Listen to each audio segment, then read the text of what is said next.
Hey everybody, Thomas Joseph here. Now, many of you have asked me about making bread, whether that's knowing the proper technique for kneading, when to stop kneading, how to know if your bread is fully proofed. Well, today I'm going to show you how to make this amazing, wonderful, and delicious white bread. It's pretty simple, you don't need that many ingredients. And to start it all off, I have 1.5 teaspoons of active dry yeast, and I'm going to add that to 1/4 cup of warm water. Now, whenever you're making bread or whenever you're proofing yeast, you really want to use water that is at about 110 degrees. Now, you don't want anything that's much higher in temperature than that because you will kill the yeast, and you don't want anything that's cooler than that because you really want the yeast to grow and to foam. So 1.5 teaspoons of sugar, and the sugar is what feeds the yeast. Give this a little bit of a whisk together, and now let this sit for about 5 minutes until it's nice and creamy. So while that's happening, I have a stand mixer here with a dough hook attachment, and to the mixer add 1 3/4 cups of bread flour. Now, bread flour is very important here because it is higher in gluten than your all-purpose flour, and gluten gives you the structure you need whenever you're making bread. 1.5 teaspoons of kosher salt, right in with the flour, and 1 cup of warm water right into your mixer. And now gently mix this on medium speed until it comes together. The yeast mixture, you can see it's starting to foam up, and that means that the yeast is active and it's fermenting and it's creating carbon dioxide, and that will eventually leaven your bread. Now, if this does not happen, that means that your yeast is way too old. Yeast does expire, it does die, so you're gonna have to go out and get some fresh yeast. And now add the second 1 3/4 cups of bread flour, and you add it right here at this stage. And so now this mixes on medium speed for about 5 minutes until a nice cohesive dough forms. So now it's time to add 2 tablespoons of unsalted butter, 1 tablespoon at a time. And what's gonna happen is the dough itself might come apart into pieces, but it will come back together. And what you're listening for, this slapping, and that is the butter slapping against the sides of the bowl and then incorporating itself back into the dough. So now I'm gonna add the remaining tablespoon of butter here, and this now needs to mix or knead, since we're using the dough hook, until the dough comes back together. So that'll take a few minutes. Now I have to finish the dough, kneading it by hand. So a lightly floured work surface here. And what is kneading? This is a great question, and a question that we get a lot. And kneading is basically the action of folding the dough over itself and using the palm of your hand to push it away. And what this process does is it develops the gluten. Remember, that's the protein in the flour and now in the dough itself. It develops the gluten, which gives strength and structure to the bread loaf in the end.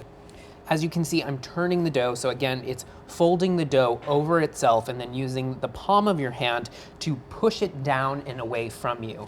Rotate the dough, fold it over, pushing the dough away from you. And you have to do this for a few minutes until the dough is nice and smooth. It's elastic. Now this is smooth, elastic, and beautiful. A little trick here, this is the baker's trick to shape this into a nice round ball. Just gently rotate the dough, pushing down on it with a slight pressure, but using the tackiness of the dough and the board itself to round out the dough into a nice, beautiful, perfect ball like that. So this goes into a buttered bowl. You can turn the dough to coat it lightly in the butter, just so that the surface of the dough doesn't dry out. And now cover with a piece of plastic wrap that's been sprayed with non-stick cooking spray.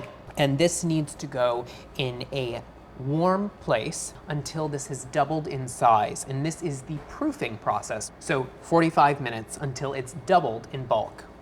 You can see it's doubled in size. It's kind of flattened out in the bowl. And what I'm gonna do on a lightly floured surface, I'm going to, and lightly floured hands, gently pull the dough out onto the board. And you can see how spongy this underside is. And it's the yeast converting all of those starches into sugars, and those sugars are creating carbon dioxide, which gives the bread its structure, its strength, and also a nice airy texture. So I'm gonna pat this out into a 7-inch square. You can see it's very tender. it's not resistant, and that's a way of telling that you've proofed your dough correctly. So now take the top of the dough and fold it down, 2/3 of the way down the bread. So now I'm gonna fold the bottom up until it hits the edge here. And what you're gonna do to seal this fold, is with well-floured fingers, give the dough a little bit of a pinch. So I'm kind of like tucking it under and pinching just to seal this all together. And so now I'm gonna gently turn this dough up so that the seam is in the center. Fold in the sides. You can kind of give them a little bit of a pinch here. So I have a well-buttered 8.5 by 4.5 inch loaf pan here. Make sure it's evenly buttered so that this bread doesn't stick. So now gently invert this into the pan. You can push it down into the sides of the pan here. And now this goes back into a warm place, and it has to double in size for about 45 to 60 minutes. So this has been a little bit longer than 45 minutes. Now the dough has doubled in size. You can see that it's nicely kind of crowning up in the pan. And this goes into the preheated 425 degrees oven for about 15 minutes. And then you're gonna reduce the temperature down to 375 degrees for about 40 to 45 minutes more. A good way to check to make sure that the inside of the bread is done is to use an instant read digital thermometer, insert it into the side of the loaf, and it should read 190 degrees, and that's how you know the interior of the bread is cooked.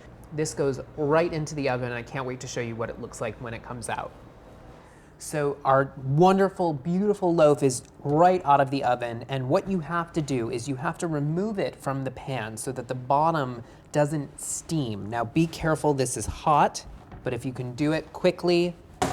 And now, while it's still warm, take some softened butter and a soft bristled brush here and gently brush on the top of the loaf, and that gives a wonderful shine and golden color to your amazing white bread here. Just the top. And now let this cool completely before slicing. Our white bread is ready to slice. It has a really nice crust, but a very soft interior. This is perfect for sandwiches, peanut butter and jelly. Now you have the recipe to make white bread at home. You can see how easy it is. It's just a little practice, that's all it takes. Give it a try.